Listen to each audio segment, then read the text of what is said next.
cultural theory, including post-theoretical developments with research guidance, teaching, and publications primarily concerning the same. And also culture studies, popular and folk cultural forms are there. Apart from that, Indian philosophies and aesthetic practices, especially Sikhism. And she had been awarded the University Grants Commission German Academic Exchange Service Project-Based Personal Exchange Program 2021-2022 to carry out a project as principal investigator on mobile feminisms, gender, social media, transnational interactions. The title of her talk is Ngugi wa Thiong's Globalectical Vision. Ma'am, up to you. Thank you. Thank you so much. I'm hoping that I'm audible to all of you.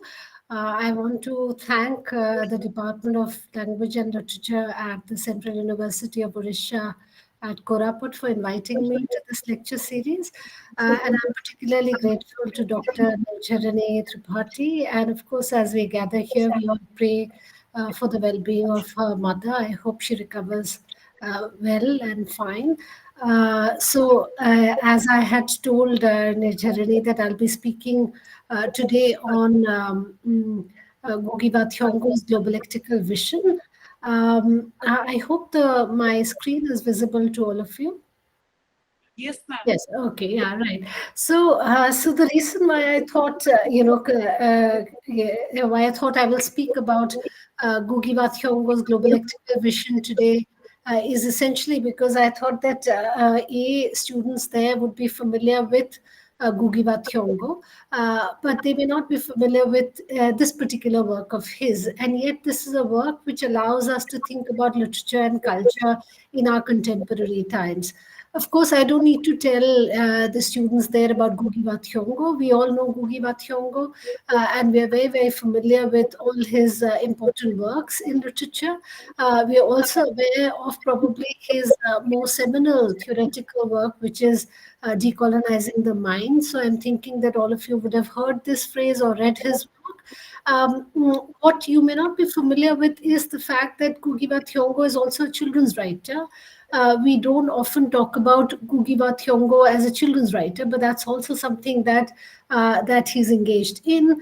And what I'll be today talking to you all today would be essentially a particular work of his, which is I'll be referring to a particular work of his, which you can make out from the screen, is a reference to the René Wellek Library lectures that he had given in 2010 in critical theory.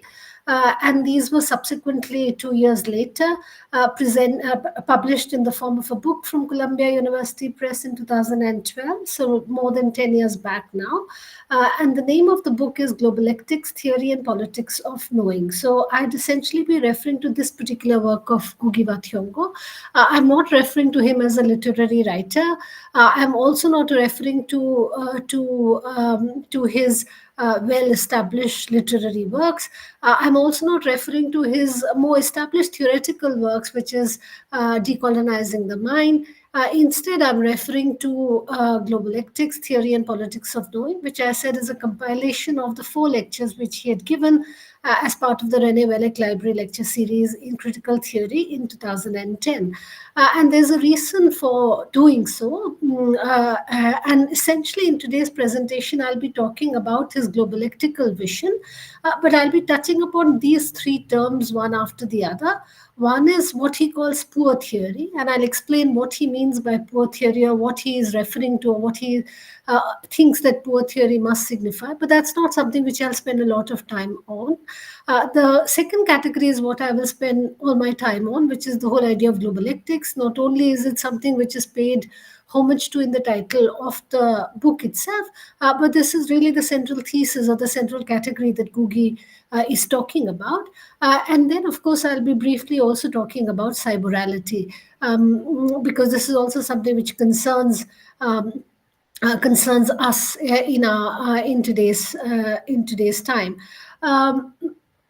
One of the things that I must say right at the beginning is that when we think about Ngugi wa Thiong'o, we think about Ngugi wa Thiong'o as someone who, within the post-colonial idiom, of course, belongs to that particular school or that particular school of thought, which would talk about not only decolonizing the mind and therefore talk about giving up writing in English and instead writing in Gikuyu, giving up his Christian name and James Ngugi, and instead adopting a certain native name of his, which is Ngugi wa Thiong'o. So we see that he belongs to a particular kind of a pole within post-colonial thinking, but that is the received Ngugi that we have.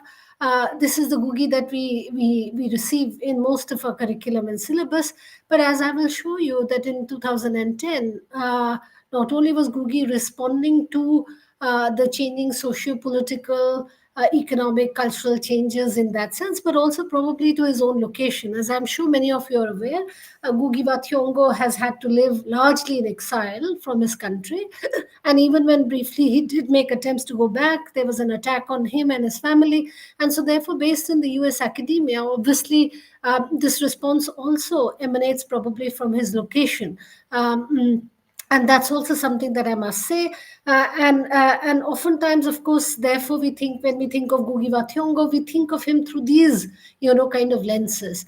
But let me instead take you to what this particular argument of his, or this globalectical vision that I'm presenting to you, presents Ngugi as.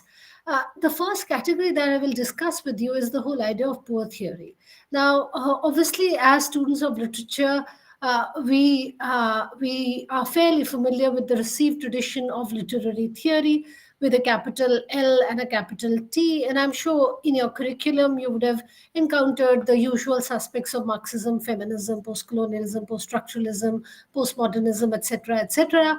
And there's, of course, a received tradition of theory, of literary theory, which as students of literature we encounter. As opposed to that particular tradition of theory, Ngugi wa Thiong'o seems to be forwarding or presenting to us another version of theory, which he calls poor theory. And it's interesting that he would use the term poor theory, not only because poor is hardly a current word, or even a word which actually enjoys some amount of cultural valency in today's time. I mean, poor is a very old kind of a word. It's hardly fashionable, or it can be part of any fad. And yet, poor, of course, is a reality. In that sense, the poor theory also, in some ways, has resonances of the poverty of philosophy. So of course there's resonance here of Marx and Proudhon, and there's that. There's also the idea of poor theater, which is Grotowski's notion of poor theater. But I don't want to really go into the echoes of what this particular term talks about or refers to in some senses. But instead, I want to talk about what he himself means by this term poor theory, as opposed to the received tradition of literary theory with a capital L and a capital T. And he seems to be offering a fairly severe indictment of the received tradition of theory. If you look at the quote which is there before you, where he almost is critiquing the received tradition of theory for being too verbose and actually not really taking us too far with those words. So if you look at the first quote, and I'll read it for your sake, he says, poor theory may also provide an antidote to the tendency of theory becoming like a kite that, having lost its moorings, remains floating in space with no possibility of returning to Earth, or an even more needed critique of the tendency in the writing of theory to substitute density of words for that of thought, a kind of modern scholasticism. Some presentations of theory have become like a gift, carefully wrapped in layers of beautifully colored paper that the recipient, with great expectation, spends hours opening only to find a nondescript item inside. Poor theory may simply remind us that density of words is not the same thing as complexity of thought, that such density sometimes can obscure clarity of thought. Now, this, of course, as you can make out, is a fair and a severe indictment of the received tradition of theory, where he's almost saying that the received tradition of theory is so verbose, it is so caught in its own dense words that it does not often lead to clarity of thought. So rather than us who engage in literature and theory and literary theory, leading to density of thought, density of ideas, weight of words become burdensome for us, and it does not really lead us to clarity of thought. And I'm sure in our own heads we can think of different names and different essays which we would have encountered as students of literature, which would have been so dense for us that we would not have been able to comprehend them. And this is exactly what he seemed to be offering an indictment of, that oftentimes what gets presented as dense thought may actually only be dense words and may actually not lead to clarity of thought. So for him, as a literary writer, and of course as a critic, as an academic, communication or communicability of words is much more important than the verbosity or the foliage of words in some senses. And this is the critique that he seems to be offering to the idea of the received tradition of literary theory. And why he chooses the idea of poor is evident from the way in which he thinks of the term poor. And of course, like I said, that poor does not seem like a very fashionable term, just like, let's say, for example, in today's time, class is hardly a fashionable category. Even though during COVID, during the migrant crisis, we saw a lot of poor people walking 600, 700, 800 kilometers. And these are our realities in some senses. But in theory, in literature, poor is not a fashionable word, or poverty is not something which gets talked about. There are more fashionable terms which somehow gain currency, including terms which are related probably to identity politics. But poor is certainly not a term which is very fashionable. And that's why it's interesting that Ngugi wa Thiong'o in 2010 would actually pick up a category like poor. What he means by poor, or what he says about poor, is the second quote on your screen, where he says, even in social life, poor means being extremely creative and experimental in order to survive. The homeless try to make a home anywhere, even in places that do not suggest a home. A person without the wherewithal to buy clothes will pick pieces of cloth of whatever color, size, and shape and bring them in together. He's clearly not worried about matching colors to please the eyes of an imagined critic at a cocktail party. Necessity drives him to yoke into one, a functional one, the different colors, shapes, and sizes. Now, this is very interesting what he's saying. He's not romanticizing the idea of poor. He's instead saying that it's by force of circumstances. You're forced into these circumstances. Necessity is the one which drives you into the state of being poor. But even in that most abject of condition, even in that most abject of situation, even in that most abject of location, still the poor can be creative and can be experimental. And it's not creative and experimental, but creative and experimental in order to survive. In order to survive, they're forced to be experimental. They're forced to be creative, because how do you make a living through no means which are given to you? Even with the little means that you have, you still make a home on the pavement. You still make a living. You still eke out a living. You still have days of laughter and of tears. There's a whole life which gets eked out, even in the most poorest of places.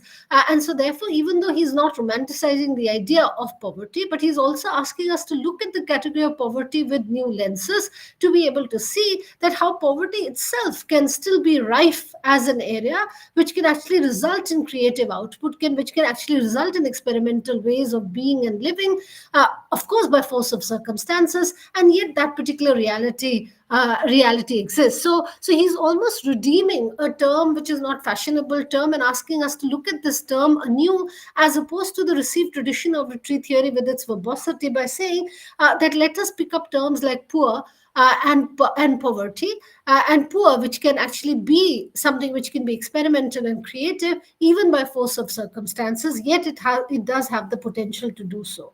And the most important thing that he goes on to say about poor, and this is exactly what defines most of his theory, is if you look at the third quote, and this is probably the most important quote from this lecture that he gave, and the book which subsequently got printed, where he says, if you look at the third quote, he says, some of the poor actually carry theory on their bodies. Now, this is very, very interesting what he seems to be suggesting here, where he says that the poor actually carry theory on their body. So, rather than theory being something where we often talk about the opposition between theory and praxis, we talk about we talk about a certain kind of an academic scholasticism, which he's critiquing in some senses. As opposed to that, he's talking about the fact that as far as the poor are concerned, the poor actually are the bearers of theory. We don't have to look for theories anywhere else. Theory is something which is embodied, it is experienced, it is experiential, it is embodied in the very lives which are led by the poor people. And this is his vision of poor theory, as opposed to the idea of a received tradition of a certain academic verbose scholasticism in that sense. But I'm not going to spend too much time on poor theory, because this is just really to create a preface of where Ngugi wa Thiong'o is coming from, what he's trying to do when he's trying to present his idea of a globalectical vision. Instead, let me jump into the central category that I want to talk about, which is the whole idea of globalectics, with a small preface that I've given to you about what he has to say about the received tradition of literary theory, where he seems to be indicting it for being too verbose. And of course, instead, he's positing the idea of poor theory, which is bereft of the foliage of words, but still has the density of thought, which still has the core of being experimental, of being creative, in spite of being forced into the most abject of circumstances, and of course, which is embodied, which is borne by the bodies themselves, which bear it, which is experiential in that sense. This is what Ngugi seems to be talking about. But let me, like I said, that come to the central category, which is the idea of globalectics. Now, of course, as you can make out, the idea of globalectics is a term which is like a portmanteau term, a term which is a combination of two words, which is the idea of global, the global or globalization or global in that sense, or globality. And the other, of course, is the idea of dialectics. Dialectics, of course, comes from the Hegelian tradition of a dialogue. I mean, so dialectics, but he's combining both the terms of globalectics, and he's trying to give us some sort of a globalectical vision for how do we do literary and culture studies in our times, in our present times, in that sense. So, what his vision of globalectics is already given in the introduction to the volume which is published, which is of course called Riches of Poor Theory, and there he gives us a certain idea of what he means by globalectics. So, if you look at the last quote on this page, you will see he says, "Globalectics is derived from the shape of the globe. On its surface, there is no one center. Any point is equally a center. As for the internal center of the globe, all points on the surface are equidistant to it, like the spokes of a bicycle wheel that meet at the hub. Globalectics combines the global and the dialectical to describe a mutually affecting dialogue or multilogue in the phenomena of nature and nurture in a global space that's rapidly transcending that of the artificially bounded as nation and region. Globalectics embraces wholeness, interconnectedness, equality of potentiality of parts, tension and motion. It is a way of thinking and relating to the world, and particularly in the era of globalism and globalization." Now, this is what he seems to be suggesting as far as globalectics is concerned. I mean, like I said, that it's of course a combination of the two terms global and dialectics. But what he seems to be suggesting is that unlike, let's say, for example, what we think of globalization to be, or what actually globalization is, economic globalization or cultural globalization, as opposed to that, he's offering his own response to this globalization or globalism through his idea of what he means by globalectics, that there has to be a dialectics between the global and of course, he doesn't use the term local, but I mean, the idea is that there has to be a dialectics which has to be there. And of course, he's also rejecting the idea of dialectics or a dialogue by saying that actually in globalectics, there has to be a multilogue. It's not just two people, but it's a multilogue, because he says that just like in a globe, all there is no center, or all parts from the center are equally equidistant. So there's an equal potentiality of parts of all parts of the globe, and this is exactly what needs to be brought into focus by us. And one has to initiate a multilogue rather than a dialogue, And this is exactly what he imagines the globalectical vision to be, where they, and of course he also uses the term of nature and nurture, which of course, especially in today's time of climate change and of the Anthropocene, one can see that he's also thinking about these issues which are current of here and now. And of course, what he seems to be suggesting is that this globalectical vision is actually in response to what he calls as artificially bounded category of nation and region. And to any reader of Ngugi, this will surprise you, because obviously for someone who gave up English writing in English and instead took to writing in Gikuyu, for someone who gave up the whole idea of his Christian name and instead took on the native name, which is from James to Ngugi wa Thiong'o, the fact that he would, and we would therefore have thought that probably he's someone who's talking about nation as the fulcrum through which anti-colonial or post-colonial idioms can be launched. But here we see that Ngugi in 2010 is moving away from the idea of the nation or the region, and instead what he goes on to say is that region and nations are artificially bounded categories. Instead, one needs to be able to imagine oneself as part of a globalectical vision, and so therefore we must be able to move beyond the artificially bounded category of the region or the nation, and instead embrace this idea for globalectical vision, which is of course a huge move in Ngugi's thinking, in Ngugi's own development as a writer, in his own position as an academic based in the US. This is his response to 2010, or response to globalization, that if literature and culture must respond to these changes, then rather than becoming insular, rather than becoming regional, rather than becoming national, one must embrace the idea for globalectical vision, where there can be a multilogue which can be initiated between different parts of the globe, and that multilogue can actually lead to this globalectical vision that he has in mind, which will speak, of course, of a wholeness and not just globalization. In the name of globalization, one talks of the global north or the global south, etc., but an interconnectedness, and of course of the equality of potentiality of parts, of tension, and of course of motion. This is what he seems to be suggesting, and this, he says, is the way which has to be there for us to understand and respond to this new era that we are part of, which is the whole idea of globalization itself. And this is his globalectical idea. So moving on to his next, continuing with his globalectic, the idea of globalectics itself, this is something which he greatly expands in the third chapter of his book, which is called Globalectical Vision, the World in the Post-Colonial. And this, of course, for us as students of literature in India into 2023 is of direct relevance in terms of what he has to say. Now, what is very interesting for us to think about is that this globalectical vision that Ngugi wa Thiong'o seems to be developing is something which he develops through the lens of the post-colonial, and I will speak about that a little briefly. But the category that he seems to be now offering to us in response to this era of globalization or globalism is what he calls world literature. Now, the idea of world literature is not a new idea. Obviously, there are many people who have talked about world literature. All kinds of people have talked about world literature. And of course, he does pay homage to them also in the discussion that he has about world literature.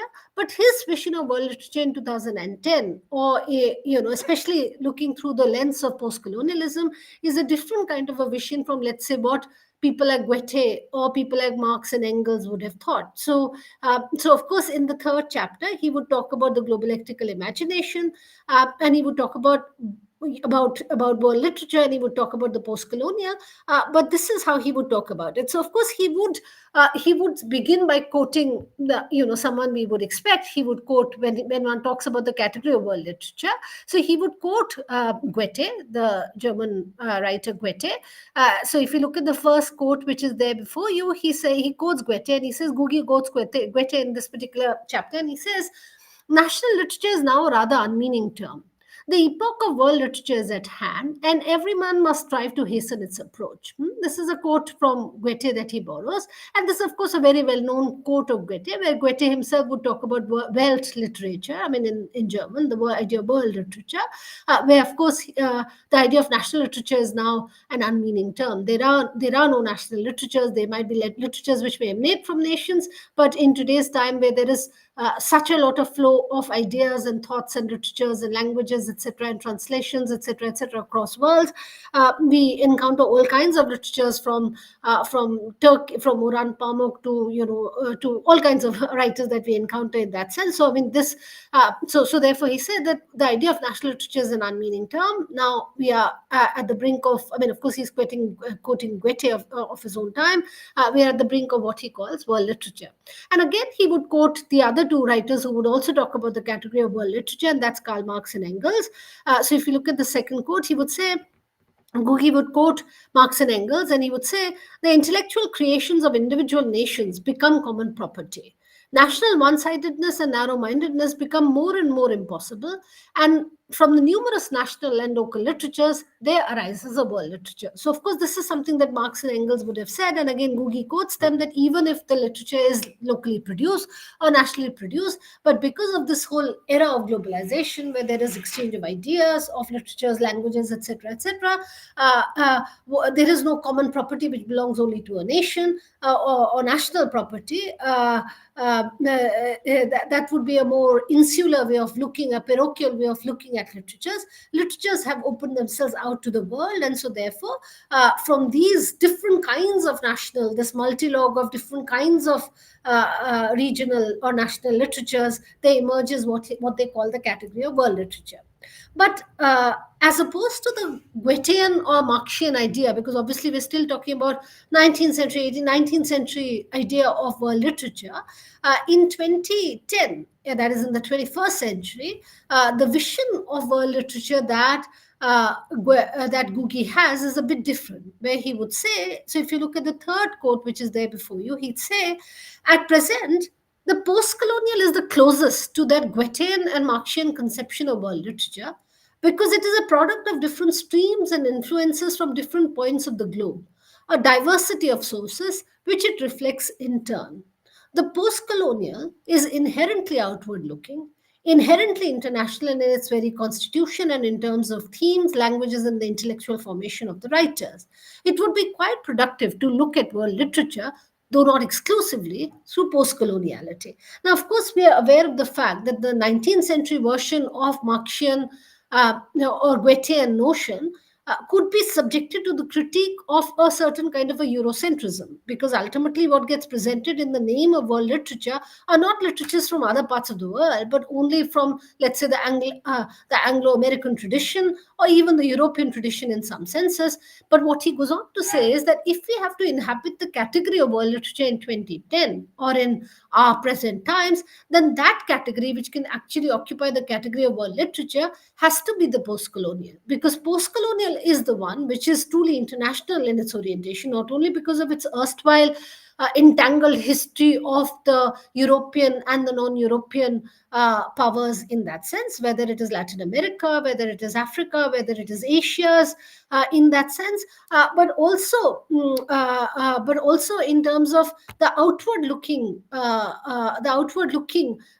outlook of post-colonial writers, where be it their themes or their languages or their intellectual formation is something which always reaches out to the other. It favors the idea of otherness or the idea of alterity in that sense. And so therefore, if we have to talk about world literature in today's time, then probably one has to look at world literature not exclusively, but certainly through the lens of post-coloniality. I must, of course, here add in something which I have not added here, because I mean, Ngugi wa Thiong'o discusses that in great detail.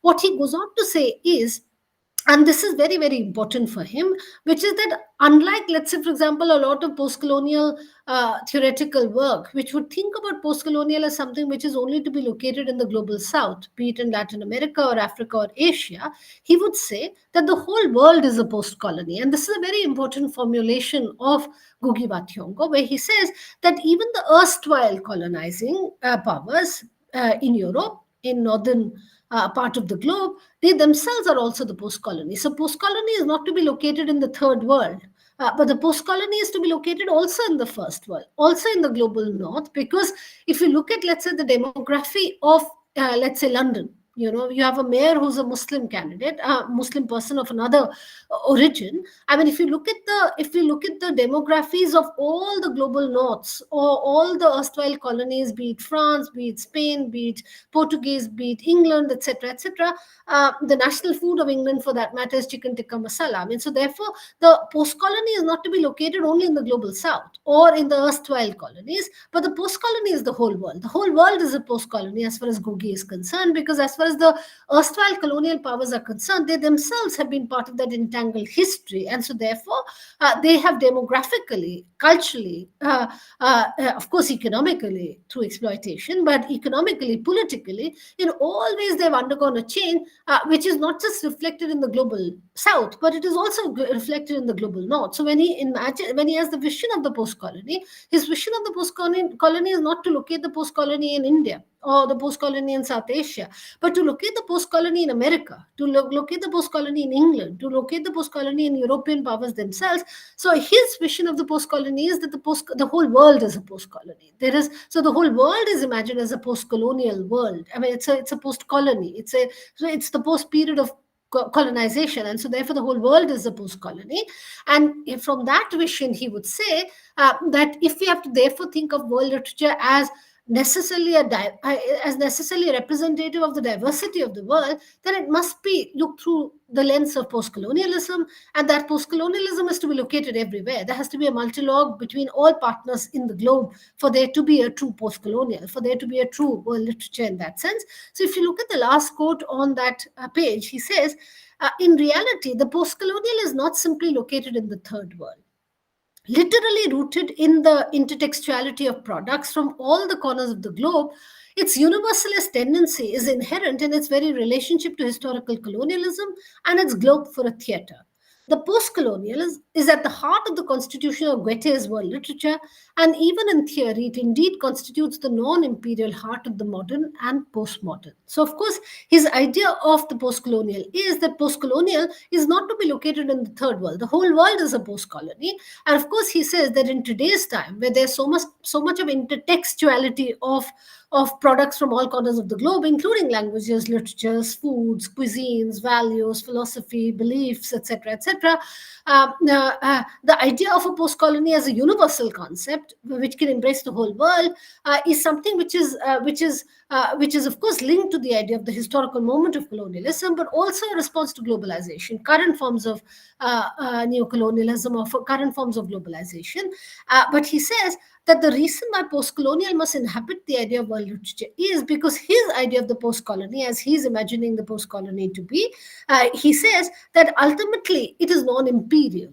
It does not have the tendency of imperialism, and so and that is precisely the tendency which must therefore occupy the position of world literature, which will be non-imperial. And so he says all of modern and postmodern literature, which tries to be non-imperial, does not want to create its own empire, but wants to instead create a multi-logue of different languages, literatures from different parts of the globe, is precisely what he imagines, or what his idea of a globalectical vision is. So what if I continue further, if you look at the next page, where I am continuing with his discussion about the globalectical vision, he says so this globalectical vision, this is, I mean, as students or teachers of literature, he's of course telling us about the obstacles that we might encounter. So if you look at the first quote, which is there before you, he says, in such a world of shared intellectual property, organizing the teaching of literature on the principle of national boundaries is outmoded. And even more so, the export of national literature as a superior knowledge. Goethe advised fellow Germans to look beyond the narrow circle that surrounds us.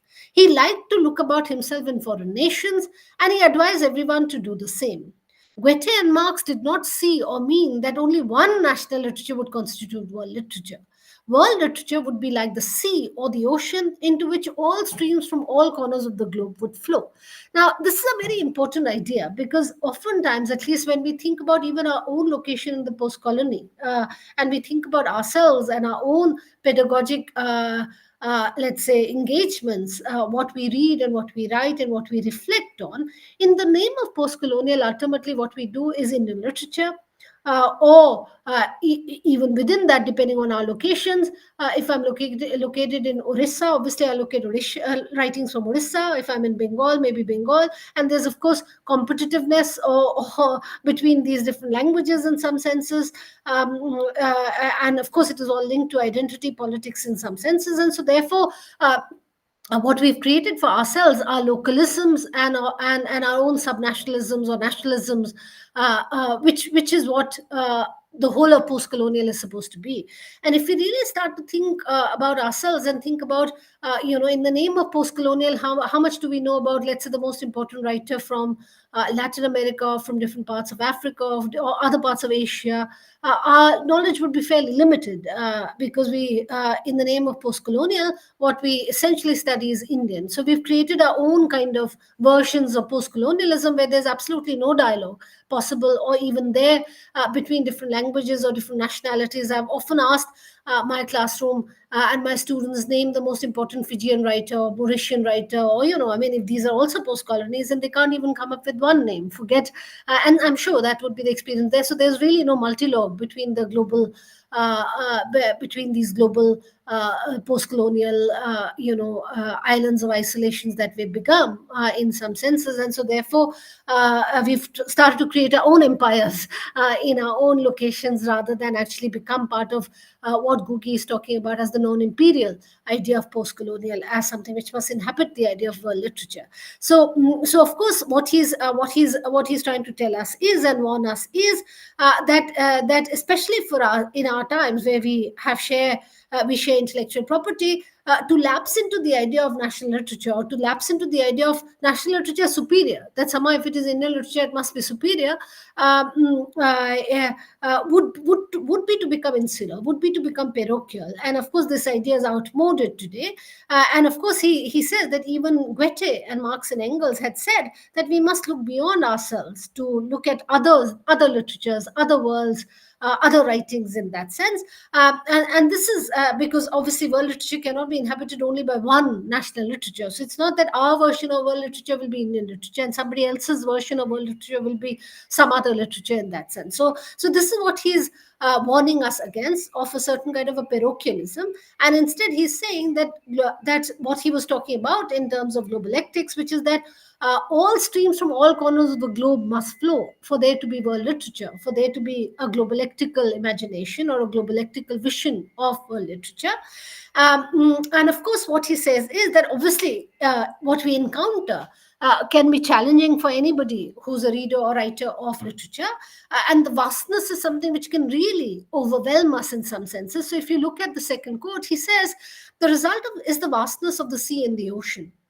Confronted with the possibility of that reality, and quite frankly, its vastness, it is easy for organizers of literary knowledge to stop in fright and stay within a national boundary, taking comfort in the certainty of the structures already tied and passed on as tradition. The traditional organization of literature along national boundaries is like bathing in a river instead of sailing in the ocean, or trying to contain a river's flow within a specific territory. Now, of course, this is the indictment that he's making of a certain national one sidedness. And he's saying that lest we get embroiled in this idea that if we are doing our own reading of our own literatures, we've embraced the whole of the world, or we've embraced even the whole of the post-colony. We've done nothing of the sort. We've only lapsed into a certain kind of a parochialism, a certain kind of an insularism. And of course, we may pass that off in the name of tradition, that, in the name of tradition, we are reading our own literatures, etc., and all that. But he says that that'll be just like bathing in the river, rather than embracing the idea of the ocean that the whole of world literature, the whole of post-colony must be. And what he goes on to say further is very interesting. And of course, you must understand that this is a huge difference from the kind of position that we often associate with Ngugi wa Thiong. We think of him as a national writer, but here he's critiquing a certain version of nationalism which is tried to contain writings within national boundaries or local boundaries. He says further, if you look at what he says in the third quote, he says, works of imagination are amazingly anti-national, even where the author may think she or he is espousing national themes. People identify with a good tale and the characters, irrespective of the tale's region of origin. Like a mirror or a camera, a work of art may reveal more than consciously intended. Works of imagination refuse to be bound within national geography. They leap out of nationalist prisons and find welcoming fans outside the geographic walls. But they can also encounter the others who want to put them back within the walls, as if they were criminals on the loose. Equally important, if not more so, are approaches to the text, how we read it. Do we want to welcome it, or do we want to put it back into prison, or even a new prison? Now, this is what he's trying to tell us. He's saying that even if a work of art is produced locally or nationally and may even speak of a national vision, ultimately when that work of art reaches out to its readers, it obviously is not contained within the geographical boundaries of that little locality or that particular nation.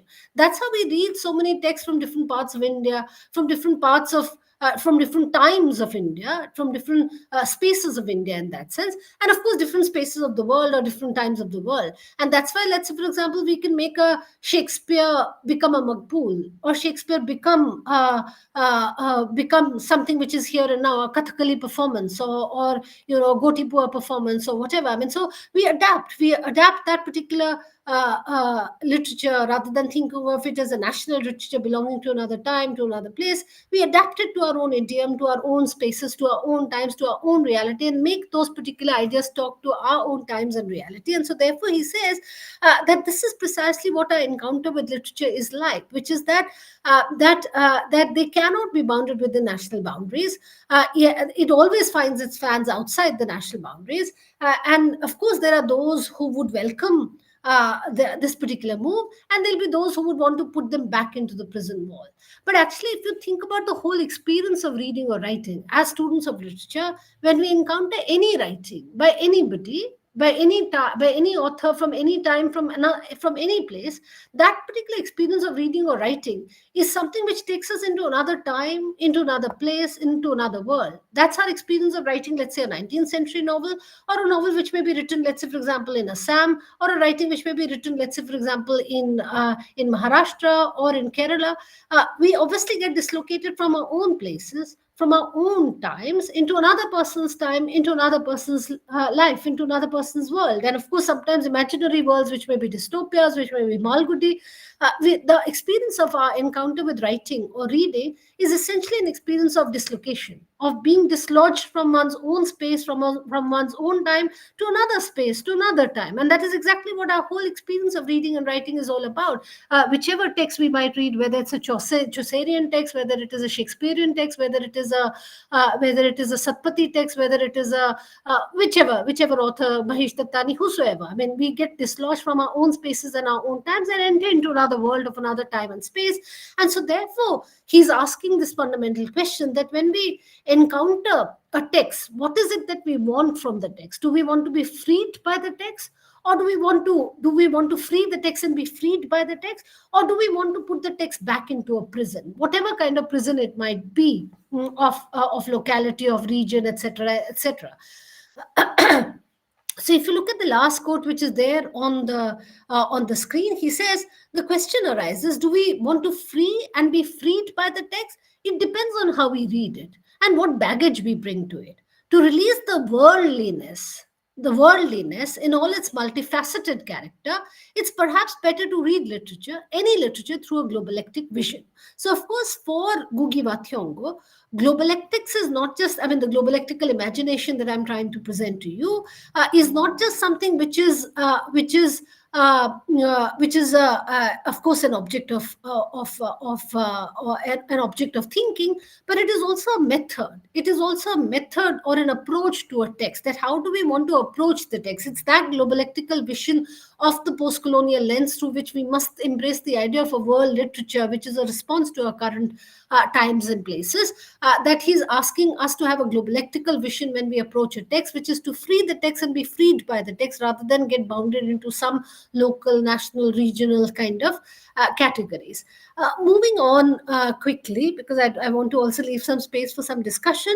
In the same chapter, of course, he goes on to talk about the fact that they can be, so this globalectical reading, this method that he seems to be talking about. What is this method that he seems to be talking about, and what are the obstacles to this method of reading? So if you look at the first quote, which is a rather longish kind of a quote, but I think it's an important quote because of what he says here. So he says, one of the obstacles to a globalectic reading is the tendency to look at literature and the languages of its birth in terms of hierarchy. The notion that some languages and cultures are inherently of a higher order than others.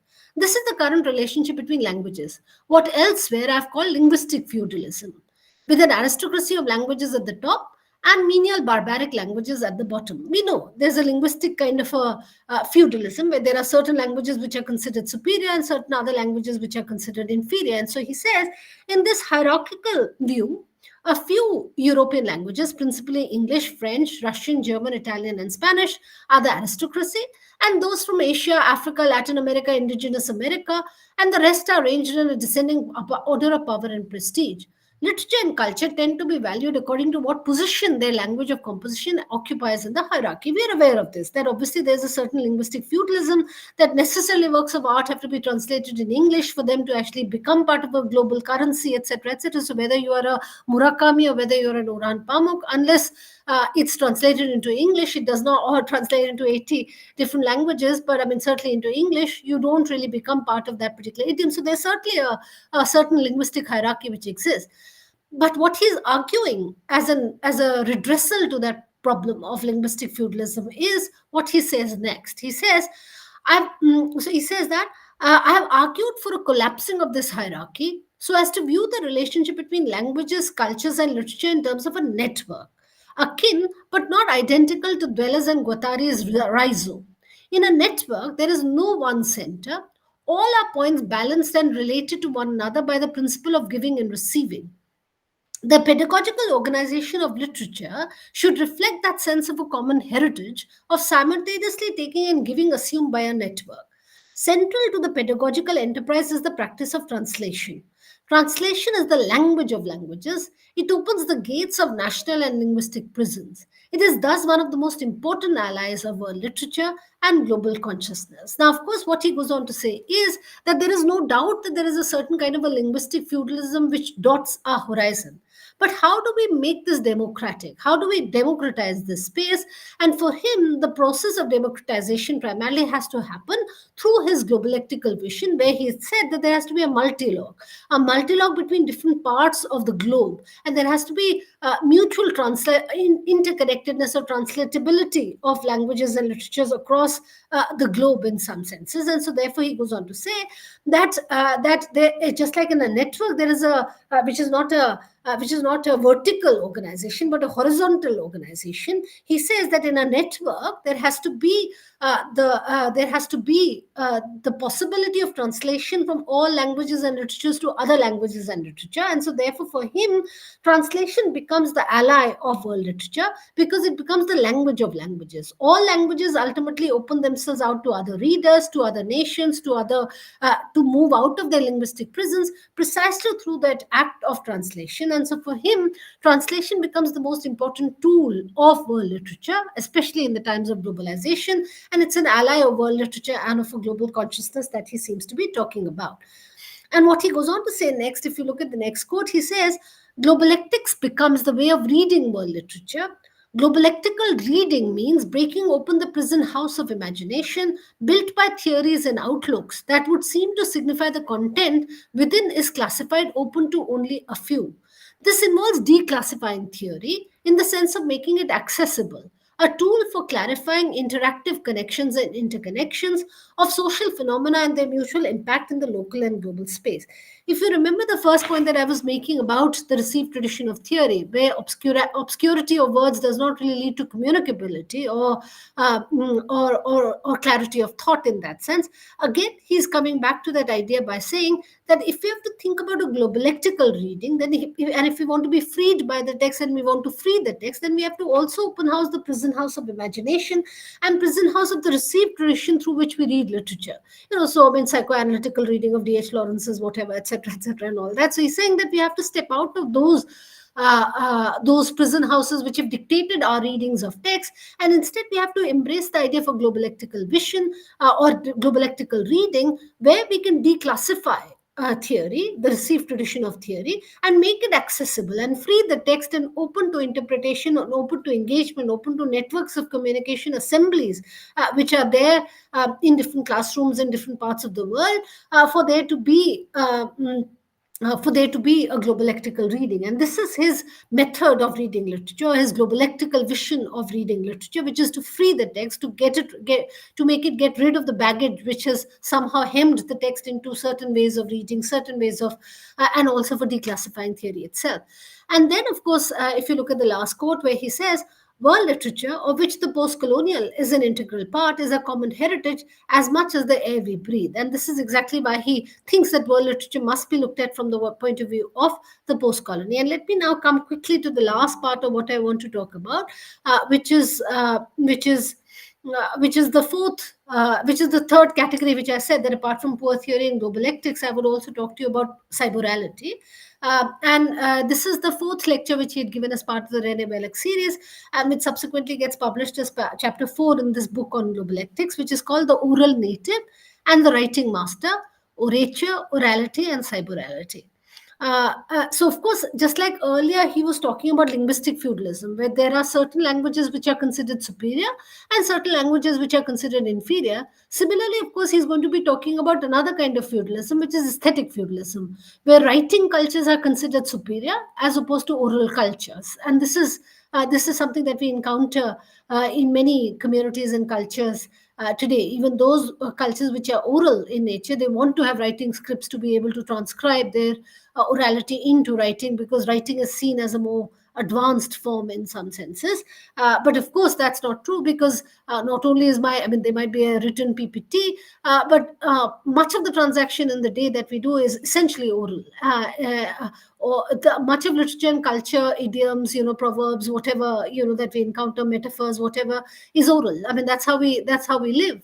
We live orally, of course, in writing too, but that's a limited part of what we do. So if you look at what he has to say about this, if you look at the first quote, he says, aesthetic feudalism, arising from placing cultures in a hierarchy, is best seen in the relationship between oral and written languages, where the oral, even when viewed as being more authentic or closer to the natural, is treated as the bondsman to the writing master. With orality taken as the source for the written and orature as the raw material for literature, both were certainly placed on a lower rung in the ladder of achievement and civilization. And this is something that we are aware of, that oral cultures are not given the same kind of credence or importance as, let's say, for example, written cultures. What he goes on to say as a response to this aesthetic feudalism, after talking about linguistic feudalism, is he says the lines between the written and the orally transmitted are getting blurred in the age of the internet and cyberspace. This has been going on for some years with the writing down of the orally transmitted, the electronic transmission of the written as spoken through the radio and television, or simply the radio as a medium of speech. But it has surely accelerated, with all corners of the globe becoming neighborhoods in cyberspace. Through technology, people can speak in real time, face to face. The language of texting and emailing and access to everything, including pictures and music in real time, is producing a phenomena that is neither pure speech nor pure writing. The language of cyberspace may borrow the language of orality. Twitter, chat rooms, we've been talking when they mean we've been texting, or chatting through writing emails. But it's orality mediated by writing. It is neither one nor the other. It is both. It's cyberality. So, of course, I mean, pretty much like what he was talking about in terms of globalectics, cyberality is also a portmanteau word, a combination of cyber and orality.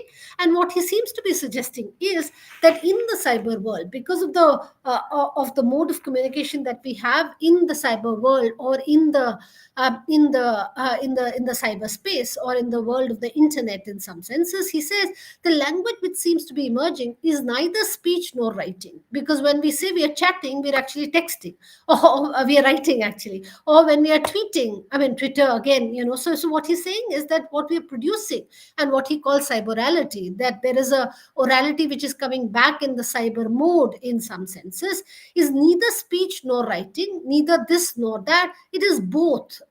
In that sense, it borrows from both traditions of orality and of writing in that sense. So, of course, he said that it is orality mediated by writing, and there is a new kind of a cyberality which is getting produced. And this is exactly what our experience is. I mean, even when we talk face to face, on WhatsApp video call, or when we are chatting, or when we are texting, or when we are writing emails, etc., etc. Even if we reflect on the language that we use, it is neither speech nor writing. It is both in some senses. He asks, and I'll end with this last quote. He asks towards the end, and he says, will this produce cyborature? So just as there is literature, there is orature, will this also go on to produce cyborature? And he says, already we've entered the world of ebooks and audiobooks on CDs, a host of endless possibilities. All we can say is that writing and orality are realizing anew the natural alliance they've always had in reality, despite attempts to make the alliance invisible or antagonistic. I hope that this means that no cultures and communities need be denied history because they had not developed a writing system, that the oral and the written are not and never have been real antagonists. Certainly, the powers of their products, orature and literature, will continually be harnessed to enrich creativity in the age of internet and cyberspace.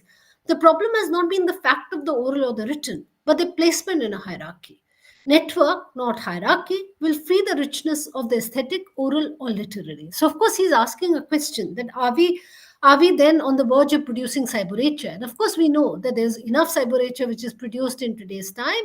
But he says that already we can see that it's not that writing and orality, there's a problem with writing or with orality. Both have flourished and both continue to flourish, and there's a production of orature as also of literature. It's primarily us placing them in a hierarchy, in this vertical aesthetic feudalism, where we think that writing cultures are superior to oral cultures in that sense, whereas there's a natural alliance between the two, and that's how they've forever flourished, and more so in today's time, especially in the times of cybernature, or in the world of cyberspace, that there is a continuous harnessing of both to produce cybernature in that sense. So, of course, again, he goes on to say that just as he was talking about translation as an antidote, or as a language which can break this kind of a feudalism, he says that cyberspace will probably be the space where this antagonistic relationship between orality and written, as two antagonistic form or competing forms, can actually be broken, and one can actually create a network of oral and of the written, and to release a new kind of an aesthetic of both oral and literacy in that sense. And so, again, this idea of cyberality is very much part of his globalectic vision, which is a vision based on networks, and not a certain kind of a hierarchy, but a network in some senses. And this is how he is responding to globalization, through talking about poor theory, through talking about globalectics as a way of reading the text, as a way of understanding the world literature as a response to the times of globalization and globalism, which must necessarily be looked through the lens of post-colony. Post-colony is to be located all over the world. There has to be a potentiality of equality of parts. And of course, that can be done so through breaking the prison house of linguistic feudalism and aesthetic feudalism, where we privilege certain languages and certain forms over others, and to make it truly a multi-log between different partners in that sense. And this is his vision of literature and culture in the 21st century. And so I thought that as part of my presentation, this is what I will share with you today. So thank you so much for your patience in hearing me speak. I'll be happy to engage with you if there are any questions or any responses or anything that you'd like to discuss. Thank you so much for your patience. Thank you so much, ma'am. I would now like to invite some questions from students. Yes. Pratik, you come here, introduce yourself.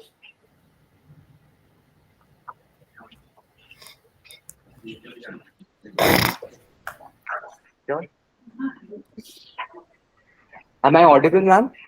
Yes, you are. Good afternoon. This is Pratik, and my question is from the text only. While explaining globalectics, he mentions it is to read a text with the eyes of the world and it is to see the world with the eyes of the text. If you can explain me the last line, it's a bit perplexing for me. Right, right. Yeah, thanks, Pratik. Yeah, no. So of course, yeah, I'm so glad that you referred to the text and you've got a quote from the text also, which is to look at the world through the text and the text through the world. This is exactly the point that he's trying to make, which is that even though a text may emerge from its local origin or place of origin, local time, but ultimately what it opens for us is a world as a reader. Because when let's say, for example, if I want to know what 19th century England was like, I can't go back in time. I can't go back in space. I can only go to documents of that particular time. And one of the documents which gives us a slice of that time is literature itself, because literature is a lived experience of people in those times, etc., etc. You get so much more rather than through sociological accounts or historical accounts. Those are also useful. Those are different practices, but certainly literature can offer us a world, can offer us a so the text becomes a world in some senses for us. And so and of course we know the world through the text. So therefore there's a give and take between the text gets worlded by the world that is created by the author, and of course we encounter as readers in another time, in another place, that particular world through that text. So the text and the world are in some ways linked to each other. So that is perhaps what he means by the world and the text. Thank you, ma'am.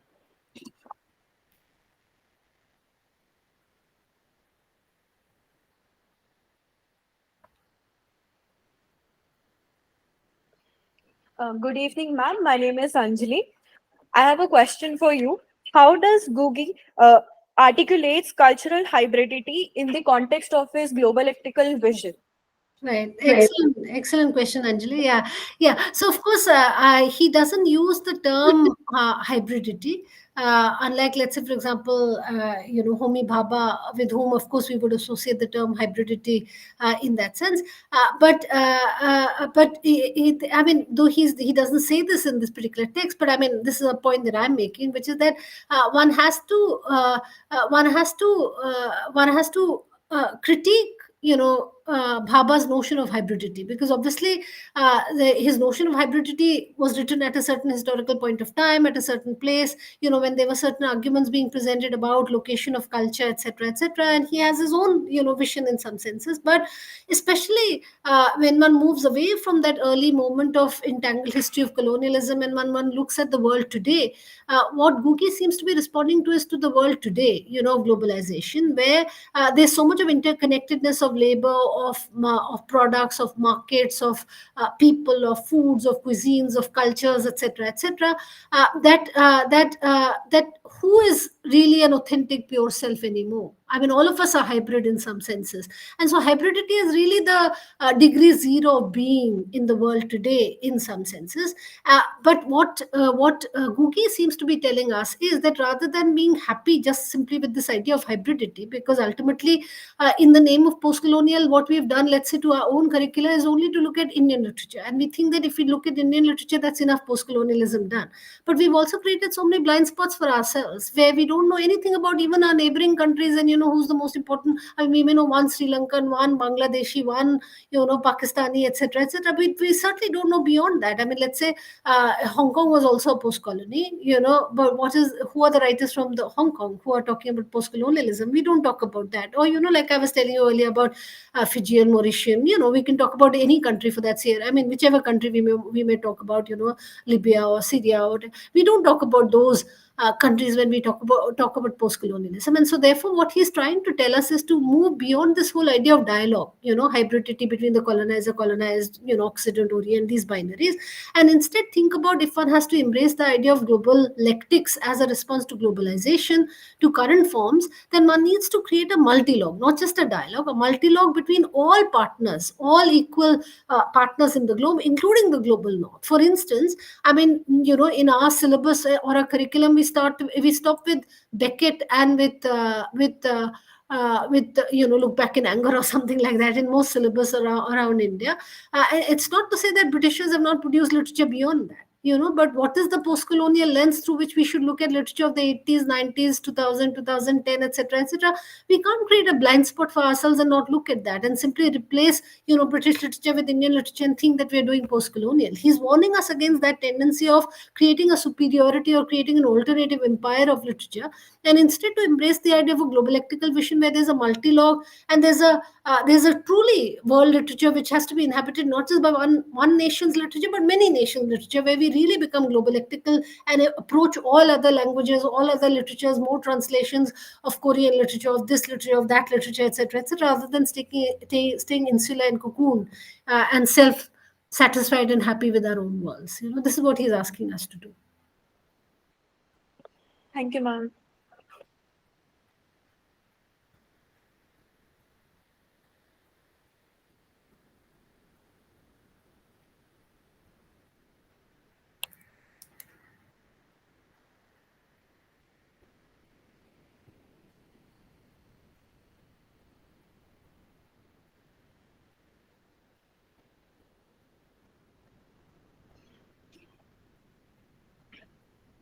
Thank you, Professor Malhotra.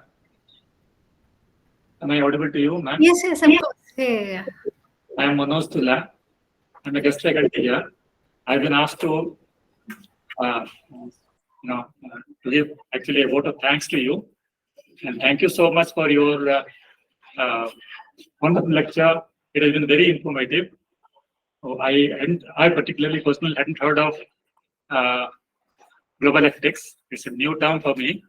And I had heard of course, Ngugi, Thiong, and but I didn't know much about that. And particularly this book is a says on globalectics and is called for this globalectics, the theory of globalectics, core theory. Thank you so much.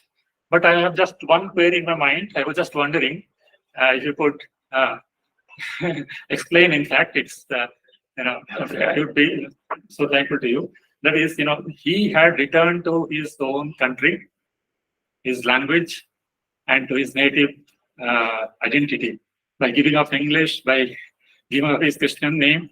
What makes him again go back to this, globalectics or global literature? Isn't there some kind of fear of being co-opted by this so-called concept of global literature or globalectics, as he puts it? No, I think obviously, pretty much like many post-colonial theoreticians and writers of a certain time who would have to take the position of whether, you take the position of the empire writes back, which is that we will write in the English language and write back to the center, etc., etc. That's one argument, which is the whole idea of appropriation of English language in that sense.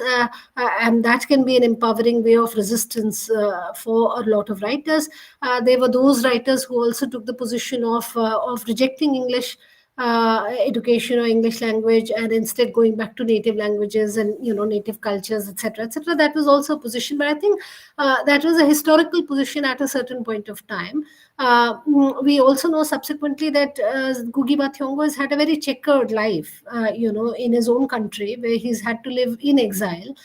Even when he tried to return back after several years, his family was attacked, his wife was attacked, and we know the kind of horrible crime against their family, and so of course he had to return back to the US, and he's been based in the US in some senses. So I suppose I'm not very sure whether one would like to read his personal history into his position, but I think his location in America also does make a difference.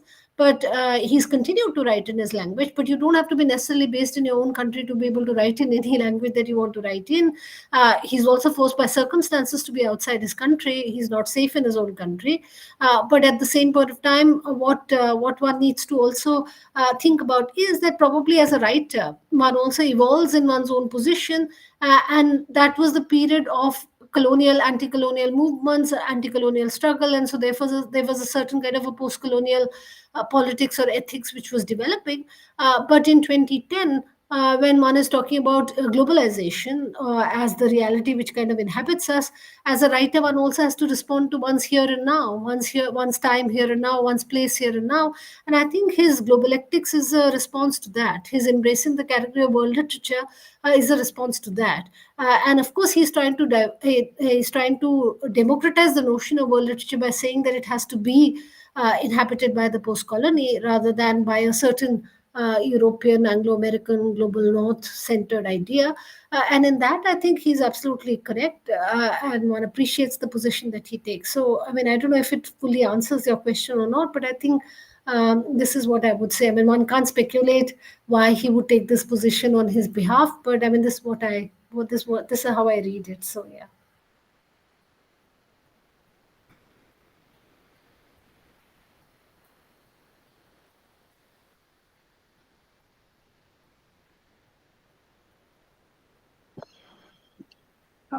Hello, ma'am. I'm Simran Tripathi, and I have a question for you. So, he says this in his book, and I quote: he says that there is a necessity of mutually affecting cultural exchange. So, what does he mean by this term, mutually affecting?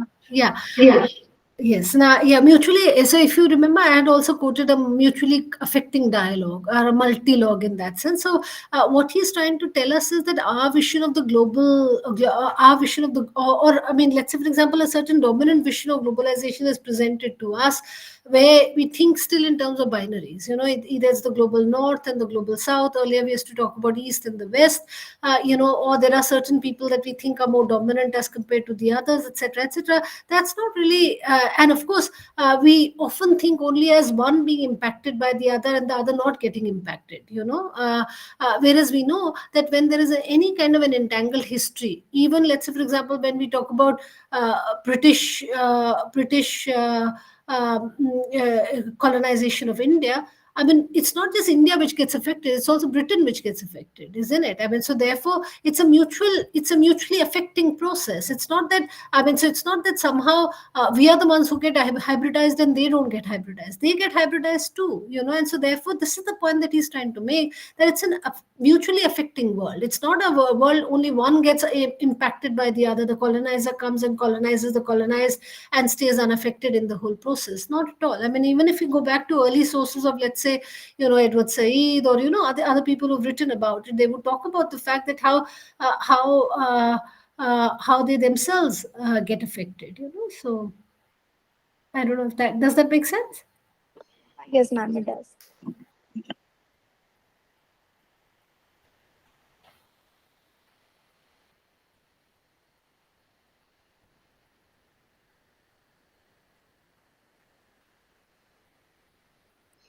Thank you so much, ma'am, for your wonderful talk. And it seems that our students are extremely benefited from your talk. And I have been requesting them to ask more questions, but I guess it's enough. Do you want to ask anything? Want to share your experiences? No? Thank you so much, ma'am. I'm for so this. grateful. Thank you so much. Yeah, thank you so much. It was such a pleasure, and thank you to all the students for your patient hearing and to the department. And please give my best wishes to Dr. Ngugi. I'm really worried about her mother too. So yeah, thank you so much. Thank you. Bye bye. Bye bye. I'll take your leave. Bye bye.